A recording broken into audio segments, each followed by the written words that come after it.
ഖത്തറിലെ അൽ ഉദൈദ് അമേരിക്കൻ സേനാ താവളമാണ്. അവിടെ ഇന്നലെ അർദ്ധരാത്രി കഴിഞ്ഞതോടെയാണ് ഇറാൻ ആക്രമിച്ചത്. അപ്പോൾ നമ്മുടെ ഒരു സുഹൃത്ത്, പ്രേക്ഷകനായ ഒരു സുഹൃത്ത് തന്നെ അപ്പോൾ അവിടെ നിന്ന് വിളിച്ചു, ഞങ്ങളുടെ പ്രദേശത്ത് മിസൈൽ ആക്രമണം. ഞാനപ്പോൾ ഉറങ്ങി. അദ്ദേഹം വിളിച്ചു നീപ്പിച്ചു പറഞ്ഞു, ഇറാൻ അടിച്ചിരിക്കുന്നു, സംഘർഷമാണ്, ഇപ്പോൾ ജലവിതരണമൊക്കെ കട്ടായി, ബാക്കി എന്താണെന്ന് അറിയില്ല എന്ന് പറഞ്ഞു. എന്നിട്ട് അദ്ദേഹം പറഞ്ഞ കാര്യം എന്നറിയോ, ഞാനൊന്ന് പുറത്തേക്ക് ഇറങ്ങുകയാണ്. അപ്പം ഞാൻ പറഞ്ഞു, സൂക്ഷിക്കണ്ടേ, അപകടമല്ലേ? അതൊന്നും പ്രശ്നമില്ല, കാരണം അത് മിലിറ്ററി ബേസിലേക്കാണ് വരുന്ന സാധനം. ഇത് വീഡിയോ അയച്ചു തന്നു, ഇത് മുഴുവൻ അമേരിക്ക റെഡി ആയിക്കോളൂ, ഇതൊന്നും ഇവിടെ വീഴത്തില്ല, അത് ഞങ്ങൾക്ക് നല്ല ബോധ്യമുണ്ടെന്ന് പറഞ്ഞു. പക്ഷേ എന്നാൽ പോലും അമേരിക്കയുടെ നാവിക താവളത്തിലേക്കാണ് ഇറാൻ അടിക്കുന്നത്. അപ്പം ഞാൻ ആലോചിച്ചു, സംഗതി കലശലാവാൻ പോവാണ്, ഇറാൻ്റെ കാര്യം തീരുമാനമാവും, അമേരിക്ക തിരിച്ചടിക്കും എന്ന് കരുതി. പക്ഷേ നേരം പുലർന്നപ്പോൾ അറിയുന്നത്, ട്രംപ് പറയുന്നു വെടിനിർത്തൽ വരാൻ പോകുന്നു, ഇസ്രയേലും ഇറാനും സമ്മതിച്ചിട്ടുണ്ട്, രണ്ടുപേരും നല്ല മിടുക്കന്മാരാണ്, രണ്ടുപേർക്കും എൻ്റെ അഭിനന്ദനങ്ങൾ. ഇതെന്താണ് ഈ പൊളിറ്റിക്സ്? എന്താണ്? അല്ല, അതിപ്പോൾ ഇറാൻ അതിൽ നിന്ന് പിന്മാറിക്കഴിഞ്ഞു, ഇറാൻ അതിന് സാധ്യമല്ല എന്ന് പറഞ്ഞു കഴിഞ്ഞു. പിന്നെ ഇതിനകത്തൊരു കാര്യം, ഈ സൈനിക ഇറാൻ പറഞ്ഞിരിക്കുന്നത് വെടിനിർത്തൽ വേണമെങ്കിൽ ഇന്ന് ഇറാനിയൻ സമയം 4 മണിക്ക് മുമ്പ് ഇസ്രയേൽ സമ്മതിക്കണം, കണ്ടീഷൻ വെക്കണം, എന്നിട്ട് ആക്രമണവും നിർത്തണം, എന്നിട്ട് ഞങ്ങൾ തീരുമാനിക്കാമെന്നാണ്. അത് ഇസ്രായേൽ സമ്മതിക്കില്ല. അത് പോയിക്കോട്ടെ, അത് വേറൊരു കാര്യമാണ്. ഇതിലെന്താ പ്രശ്നം എന്ന് വെച്ച് കഴിഞ്ഞാൽ, ഇറാൻ ഇതൊക്കെ പറയുമ്പോഴും ഈ എല്ലാ ഗൾഫ് രാജ്യങ്ങളുടെയും സെക്യൂരിറ്റി അമേരിക്കയുടെ കയ്യിൽ. അതെ. അപ്പോൾ ഈ മിലിറ്ററി, ഒമാൻ ഒഴികെ മിലിറ്ററി ബേസ് എന്ന് പറഞ്ഞാൽ എന്താ അർത്ഥമെന്ന് അറിയാമോ? ആ രാജ്യങ്ങളുടെ സൈന്യത്തെ ഇവർ സംരക്ഷിക്കുന്നു. അതെ അതെ. അപ്പോൾ പ്രാക്ടിക്കലി ഇറാൻ ഖത്തറിനെ ആക്രമിച്ചേക്കാണ്. അതെ. അല്ലാതെ അമേരിക്കയ്ക്ക് എന്താ ഇതിനകത്ത് നഷ്ടപ്പെടാനുള്ളത്? ഖത്തറിൻ്റെ സോവറിനിറ്റിയാണ്.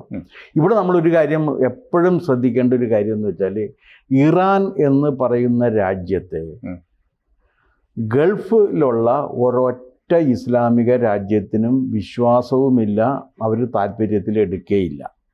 എന്താ കാര്യം? ഒരൊറ്റ ഉദാഹരണം കൊണ്ട് ഞാൻ പറയാം. നമ്മുടെ ഇവിടെ നിന്നൊരു റിയാലു ഉണ്ടായിരുന്നു.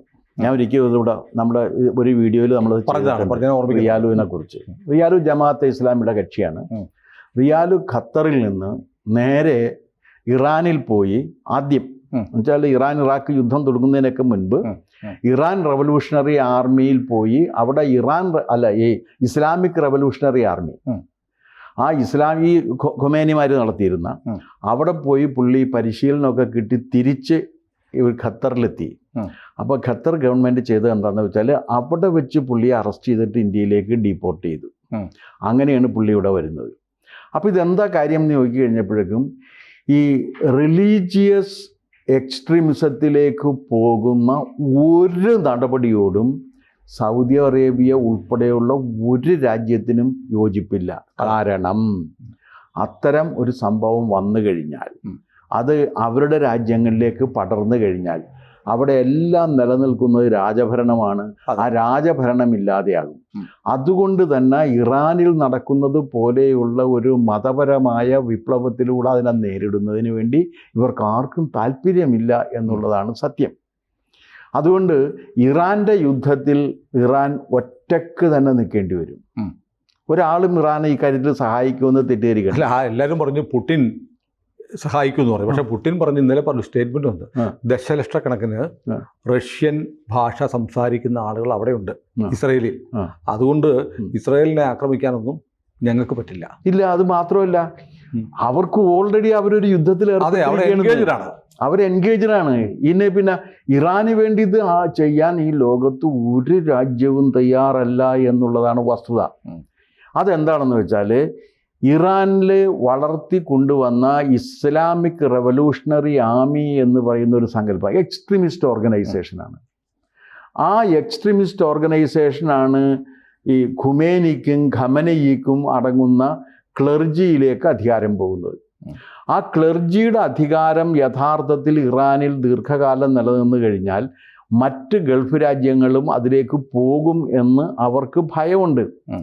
അതുകൊണ്ട് ഒരു കാരണവശാലും ഇറാൻ്റെ ഈ നിലപാടിനോട് അവർ യോജിക്കില്ല. കഴിഞ്ഞ ദിവസം ജമാഅത്തെ ഇസ്ലാമിയുടെ നമ്മുടെ അബ്ദുള്ള പറഞ്ഞതെന്ന് വെച്ചാൽ ഒരു ഇസ്ലാമിക രാജ്യത്തിനൊരു പ്രശ്നം വന്നു കഴിഞ്ഞാൽ ബാക്കി ലോകത്തുള്ള മുഴുവൻ ഇസ്ലാമിക രാജ്യങ്ങളും ഒന്നിക്കുമെന്നാണ്. പുള്ളിക്ക് ബസ് കിട്ടിയിട്ടില്ല ഇപ്പോഴും, പഴയ സ്റ്റോപ്പിൽ. പക്ഷെ അബ്ദുള്ള ഉൾപ്പെടെ കേരളത്തിലെ സുഡാപ്പികൾ എന്തു പറയും? ഈ പറയുന്നത് പോലെ ഇറാൻ ഇന്നലെ ഖത്തറിനെ ആക്രമിച്ചു.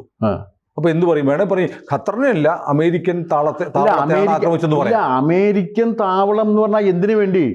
ഖത്തറിനെ സംരക്ഷിക്കാൻ വേണ്ടി. ഖത്തർ അവരുടെ റവന്യൂവിൽ നിന്നൊരു വലിയ തുക കൊടുത്തിട്ട് പട്ടാളത്തെ മെയിൻറ്റെയിൻ ചെയ്യുന്ന രാജ്യം സംരക്ഷിക്കാനായിട്ട്. അത് അമേരിക്കക്ക് ഇത് ഖത്തറിന് വേണ്ടെങ്കിൽ അമേരിക്ക ഇവരെയും കൊണ്ട് നേരെ പോകും, അതോടുകൂടി ഖത്തർ തീർന്നു പോകും. ഈ ഗൾഫ് രാജ്യങ്ങളിലെ മൊണാർക്കിയും ഗൾഫ് രാജ്യങ്ങളുടെ സമ്പത്തും നിലനിൽക്കുന്നത് അമേരിക്കൻ സൈനിക ബലത്തിലാണ്, സംരക്ഷണത്തിലാണ്. ആ സംരക്ഷണ ബലമുണ്ട്, അല്ലെങ്കിൽ പണ്ടേ തീർന്നു പോകില്ലേ. അതുകൊണ്ടാണ് ഇവിടെ നിന്ന് പോകുന്നവർക്ക് സംഗതി ശരിയാണ്. കിങ് അബ്ദുൽ അസീസ് യൂണിവേഴ്സിറ്റി എന്ന് പറഞ്ഞൊരു യൂണിവേഴ്സിറ്റി സൗദി അറേബ്യയിൽ ഉണ്ടാക്കി. നമ്മുടെ എനിക്ക് തോന്നുന്നത് 67 മറ്റോട്ടെയാണ്. നമ്മുടെ ജവഹർലാൽ നെഹ്റു യൂണിവേഴ്സിറ്റി ഉണ്ടാക്കുന്ന അതേ കാലത്താണ്. ആ കിങ് അബ്ദുൽ അസീസ് യൂണിവേഴ്സിറ്റി ഉണ്ടാക്കിയിട്ട് അതിപ്പോൾ സർക്കാർ യൂണിവേഴ്സിറ്റിയാണ്. ആ യൂണിവേഴ്സിറ്റിയുടെ കീഴിലാണ് യഥാർത്ഥത്തിലുള്ള ഇസ്ലാമിനെ പഠിപ്പിക്കുന്നതിന് വേണ്ടിയുള്ളൊരു ഫണ്ട് ഉണ്ടാക്കിയത്. എത്രയാണ് അതിൻ്റെ ഒരു കൊല്ലം ഈ പെട്രോൾ ഡോളറില്ലേ, ആ പെട്രോൾ ഡോളറിൽ നിന്ന് 40ഓളം വരുന്ന ഇസ്ലാമിക പെട്രോളിയം ഉൽപ്പന്ന രാജ്യങ്ങൾ പൈസ കൊടുത്ത് വലിയൊരു ഫണ്ട് ഉണ്ടാക്കി. എത്രയോ ഭീമമായ തുകയാണ്, ബില്യൺ. അതിൽ നിന്നുള്ള പൈസയാണ് നമ്മുടെ ജമാഅത്ത് ഇസ്ലാമിക്ക് അടക്കം കിട്ടിക്കൊണ്ടിരുന്നത്. നമ്മുടെ കേരളത്തിലെ എഴുത്തുകാരിയെ മതം മാറ്റാൻ വരെ വന്നു. കേരളത്തിലല്ല, വേറൊരു കക്ഷിയുണ്ട്. എന്താണ്, കേരളത്തിലുള്ള 2-3 എഴുത്തുകാരുണ്ട്. കാരണം ഇസ്ലാമാണ് ഏറ്റവും നല്ലത് എന്ന് പറഞ്ഞുകൊണ്ട് ആ പാവങ്ങളുടെ അടുത്ത് നിന്ന് കാശ് വാങ്ങിച്ചുകൊണ്ട് ജീവിക്കുന്ന ഒന്ന് വാണിദാസ് ഇളയാവൂര്, 2 രാമനുണ്ണി, കെ പി രാമനുണ്ണി. ഇവരൊക്കെ എന്ന് പറഞ്ഞാൽ ഇസ്ലാമാണ് ഏറ്റവും മഹത്തായ മതമെന്നും ഇസ്ലാം ആകാൻ കഴിയാത്തതിൽ ദുഃഖം അനുഭവിച്ചുകൊണ്ടിരിക്കുന്നവരുമാണ് അവര്. പക്ഷെ 2 പേരും ഇസ്ലാം ആകില്ല, അവരൊട്ട് ആക്കേയില്ല. കാരണം 2 പേരും ഹിന്ദുക്കളായി നിന്നുകൊണ്ട് അവർക്ക് ഗുണമുള്ളൂ അത് ചെയ്തുകൊണ്ടിരിക്കുന്നവരാണ്. ഇവർക്കെല്ലാം അതുകൊണ്ട് കാശുണ്ട്. കാരണം ഗൾഫിൽ കൊണ്ടുപോയിട്ട് ഇടക്കിടക്കിടക്കിടക്കിടക്കിടക്കിടക്ക് കാശ് കൊടുത്തുകൊണ്ടിരിക്കും. അപ്പം ഈ സാഹിത്യം ഇങ്ങനെ ഇവരൊന്നും സാഹിത്യം ഇത്രയല്ലേ ഉള്ളു, സാഹിത്യത്തിൻ്റെ വില ഇവർക്ക് തന്നെ അറിയാമല്ലോ. അപ്പം കിട്ടാവുന്ന പരമാവധി ഉണ്ടാക്കിയെടുക്കുക എന്നുള്ളതാണ് ഇവരുടെയൊക്കെ രീതി. അത്തരത്തിലുള്ള കക്ഷികൾക്കൊക്കെ പണം കൊടുക്കുന്നത് ഈ കിങ് അബ്ദുൽ അസീസ് യൂണിവേഴ്സിറ്റിയാണ്.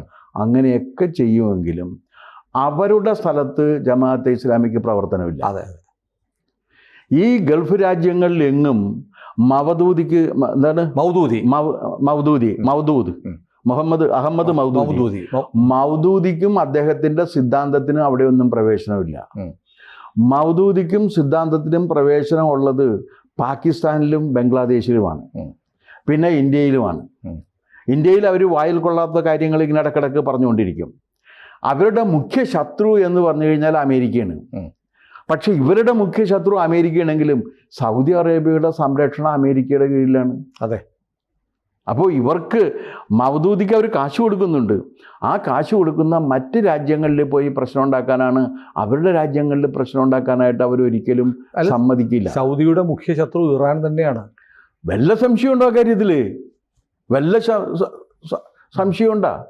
കാരണം ആരെങ്കിലും ഒരാൾ ഇറാനിൽ പോയി ഈ ഇസ്ലാമിക റവല്യൂഷണറി ആർമിയുടെ പരിശീലനം കിട്ടി വന്നു എന്ന് അറിഞ്ഞു കഴിഞ്ഞാൽ അവൻ ആ നിമിഷം അവരെ പുറത്താക്കും. പിന്നെ ഖത്തർ അടക്കമുള്ള ഒരു രാജ്യത്ത് നിന്നും ഒരാളെപ്പോലും അവരുടെ പൗരന്മാരെ അങ്ങോട്ട് വിട്ട് പരിശീലനം നേടാൻ അവർ സമ്മതിക്കൊന്നുമില്ല. ആ പരിശീലനം വേണ്ട എന്ന് പറയും. അപ്പോൾ അതുകൊണ്ട് ഈ ഇറാൻ ഇറാഖ് യുദ്ധം എന്ന് ഇറാൻ ഇപ്പോൾ ഇസ്രായേൽ യുദ്ധം, ഞാൻ ചോദിക്കട്ടെ, പ്രധാനപ്പെട്ട ഡിമാൻഡ് എന്താണ്? ആണവായുധം ഉണ്ടാക്കരുത്. ഇവർ ആണവായുധം ഉണ്ടാക്കി സൂക്ഷിക്കണം എന്ന് ഏതെങ്കിലും ഇസ്ലാമിക രാജ്യത്തിന് താല്പര്യമുണ്ടോ? ഇല്ല. അവർക്കുണ്ടാവരുത്, ഞങ്ങൾക്കും വേണ്ട, അവർക്കും വേണ്ട, ഇവർക്കാർക്കും വേണ്ട, അവർക്ക് വേണ്ട, അവർക്ക് ആവശ്യമില്ല. അവർക്ക് അമേരിക്കയുണ്ട്, അവർക്ക് അതിന് ആവശ്യമില്ല. അവരിനി മറ്റ് രാജ്യങ്ങളുമായി യുദ്ധം ചെയ്ത് ഇസ്ലാമിൻ്റെ പ്രചാരണത്തിന് അവർ ഉദ്ദേശിച്ചിട്ടില്ല. കാശ് കൊടുക്കും, നമ്മളിവിടെയുള്ള MBS മുഹമ്മദ് ബിൻ സൽമാൻ പറഞ്ഞല്ലോ, ഞങ്ങൾക്ക് പാലസ്തീനൊന്നും പ്രശ്നമല്ല, ഞങ്ങൾ ഈ റാഡിക്കൽ ആയിട്ടുള്ള കാര്യങ്ങളൊക്കെ വിട്ടു, ഇനി റാപ്പിഡ് ആയിട്ടുള്ള ചേഞ്ച് ആണ് എൻ്റെ രാജ്യത്തിന് വേണ്ടത്. അത് പ്രാന്തണ്ടോ?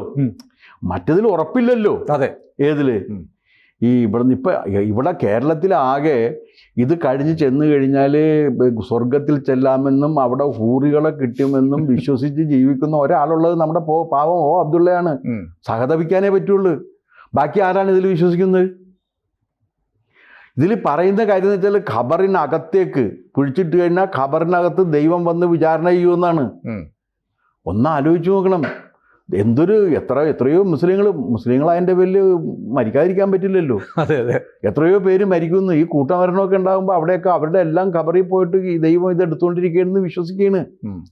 അതെന്തും ആയിക്കോട്ടെ, വിശ്വാസത്തിൻ്റെ പ്രശ്നത്തിൽ വിടാം. പക്ഷെ ആ ഒരു വിശ്വാസത്തിന് വേണ്ടി ഈ രാജ്യത്തെയും രാജ്യത്തിൻ്റെ സുരക്ഷയെയും രാജ്യത്തിൻ്റെ സമ്പത്തിനെയും ആ സമ്പത്ത് നൽകുന്ന സുഖഭോഗങ്ങളെയും ഉപേക്ഷിക്കാൻ ഇവരാരും തയ്യാറല്ല. അപ്പോൾ ഇനി ഇസ്രയേൽ യുദ്ധം ചെയ്തു എന്ന് പറഞ്ഞാൽ അമേരിക്കയല്ലേ യുദ്ധം ചെയ്യണത്? ഇസ്രയേൽ അത് നിമിത്തമായെന്ന് മാത്രമല്ലേ ഉള്ളൂ. ഇറാനോട് അമേരിക്കയാണ് പറഞ്ഞത് ഈ കളി നിർത്തണം, ഇനി ഇവിടെ ഈ പണി പറ്റില്ല, 60 ദിവസം നിങ്ങൾക്ക് തന്ന് നിങ്ങൾ നിർത്തിക്കൊള്ളണം. അതിൽ ഞാൻ അമേരിക്കയുടെ പക്ഷത്താണ്. എന്തെന്ന് നിങ്ങൾക്ക് ചോദിക്കാം. എന്താ കാര്യം എന്ന് വെച്ച് കഴിഞ്ഞാൽ, ഒരു മതമൗലികവാദം പ്രചരിപ്പിക്കുന്ന ഏകാധിപതിയുടെ കയ്യിൽ ഭസ്മാസുര വരം കിട്ടുന്നത് ആപത്താണ്. അതുമാത്രമല്ല, ലോകത്ത് മുഴുവൻ പ്രോക്സി, ഹൂത്തികൾ, ഹിസ്ബുള്ള, ആരും വേണമെങ്കിലും ഉപയോഗിക്കാം, ആർക്കും കൊടുക്കും. അവർക്ക് ലോകത്തോടൊരു കമ്മിറ്റ്മെന്റും ഇല്ല. ഇവിടെ ചില സുഡാപ്പികൾ ചോദിക്കുന്നത് എല്ലാ രാജ്യത്തിനും ഉണ്ടാക്കാം, ഇറാൻ മാത്രം ഉണ്ടാക്കിയാൽ അല്ല. അതിന് വ്യത്യാസമുണ്ട്. എന്താ കാര്യം എന്നറിയാമോ? പ്രതിപക്ഷമുണ്ട്. പാർലമെൻറ്റിനെയും കൂടി വിശ്വാസത്തിലെടുത്തിട്ട് ജനാധിപത്യ സംവിധാനത്തിൽ നിൽക്കുന്ന രാജ്യത്തിന് വേറൊരു രാജ്യവുമായിട്ട് യുദ്ധം ചെയ്യാൻ പറ്റുള്ളൂ. ഇന്ത്യയിലും അത് തന്നെയല്ലേ. അവിടെ വന്നു കഴിഞ്ഞാൽ ഉടനെ എല്ലാ കക്ഷികളുമായിട്ട് ആലോചിച്ചിട്ട് കക്ഷികൾ പ്രധാനമന്ത്രിയെ ചുമതലപ്പെടുത്തുകയാണ്. അതാണ് അതിൻ്റെ രീതി. പ്രധാനമന്ത്രിയെ ചുമതലപ്പെടുത്തും. പ്രധാനമന്ത്രിയാണ് പിന്നെ എപ്പോൾ യുദ്ധം വേണമെന്ന് യുദ്ധം വേണ്ട എന്നൊക്കെ തീരുമാനിക്കുന്ന. അതങ്ങനെ പറ്റൂ. അല്ലാതെ ഈ നമ്മുടെ രാജ്യത്തെ ജനാധിപത്യവാദികൾ പറയുന്ന എല്ലാവരുടെ അഭിപ്രായം ചോദിച്ചിട്ട് യുദ്ധം ചെയ്യണമെന്ന്. അതെ അതെ, ഇവിടെ ഒരു താടിക്കാരനാണ് തീരുമാനിക്കുന്നത്. അങ്ങേർക്കാണെങ്കിൽ കുഴിയിൽ നിന്ന് ഇറങ്ങാൻ നേരമില്ല ഖമനേയ്ക്ക്, അല്ലേ? അപ്പൊ അവിടെ അങ്ങനെയുള്ള ഒരാളുടെ കയ്യിൽ ഒരു മാരകായുധം ഇരുന്ന് കഴിഞ്ഞാൽ ലോകത്തിലെ ഒരു ജനാധിപത്യ രാജ്യവും സുരക്ഷിതത്വം അനുഭവിക്കില്ല. അല്ല, ഇനി അവസാനമായി നമുക്ക് കൺക്ലൂഡ് ചെയ്യും മുമ്പ് ഈ വെടിനിർത്തൽ അതിന് പൂർണ്ണരൂപത്തിൽ അതിൻ്റെ വിശദാംശങ്ങൾ വന്നിട്ടില്ല, വരാൻ പോകുന്നുള്ളൂ. ഈ യുദ്ധം അവസാനിക്കും എന്ന് കരുതുന്നുണ്ടോ? പിന്നെ യുദ്ധം അവസാനിക്കും. യുദ്ധം അവസാനിപ്പിക്കുമ്പോഴേക്കും ഇറാനിലെ ഇപ്പോൾ ഉള്ള ഖമനേയി ഉണ്ടല്ല, അയാൾക്ക് അധികാരം നഷ്ടപ്പെടും. അതിലേക്കാണ് പോകുന്നത്. കാരണം അവിടെ ഇപ്പോൾ ഒരു ഷാ ജീവിച്ചിരിക്കുന്നുണ്ട്. പഹ്ലവി ഷാ ഉണ്ട്, അമേരിക്കയിലുണ്ട്. അപ്പോൾ ആ ഷാ വരികയും ഒരു ജനാധിപത്യത്തിലേക്ക് ഇറാൻ കാരണം ഇറാൻ ജനത ഒരിക്കൽ ജനാധിപത്യത്തിൻ്റെ സൗകര്യങ്ങൾ അനുഭവിച്ചവരാണ്. ആ സൗകര്യങ്ങൾ അനുഭവിച്ച ഒരു ജനത ഇത് അധികകാലം സഹിക്കില്ല. ഇയാളവിടെ കൊണ്ടുവന്നിട്ട് മതനിയമങ്ങളാണല്ലോ, വിദ്യാഭ്യാസം ചെയ്യാൻ പാടില്ല, സിനിമ കാണാൻ പാടില്ല, ഇതിന് പോകാൻ പാടില്ല, അങ്ങനെ ചെയ്യാൻ പാടില്ല, ഇതിട്ട് ഇറങ്ങാൻ പാടില്ല. ഇത് മതനിയമങ്ങൾ ഇങ്ങനെ അടിച്ചേൽപ്പിച്ചുകൊണ്ടിരിക്കുകയല്ലേ. അതെ അതെ. ഏതായാലും യുദ്ധം അവസാനിക്കുമെന്ന് ട്രംപ് പറഞ്ഞിട്ടുണ്ട്. ബാക്കി യുദ്ധം അവസാനിക്കാതെ എത്ര കാലം നീട്ടിക്കൊണ്ടുപോകാൻ പറ്റും? അതെ അതെ. ഏതായാലും വെടിനിർത്തലിൻ്റെ വിശദാംശങ്ങൾ വരട്ടെ, നമുക്ക് ഒന്നുകൂടെ സംസാരിക്കാം. ഓക്കെ. കൂടുതൽ വാർത്തകളും വിശേഷങ്ങളും നിങ്ങളിലേക്ക് എത്താൻ ABC മലയാളം സബ്സ്ക്രൈബ് ചെയ്യുക, ബെൽ ബട്ടണും അമർത്തുക.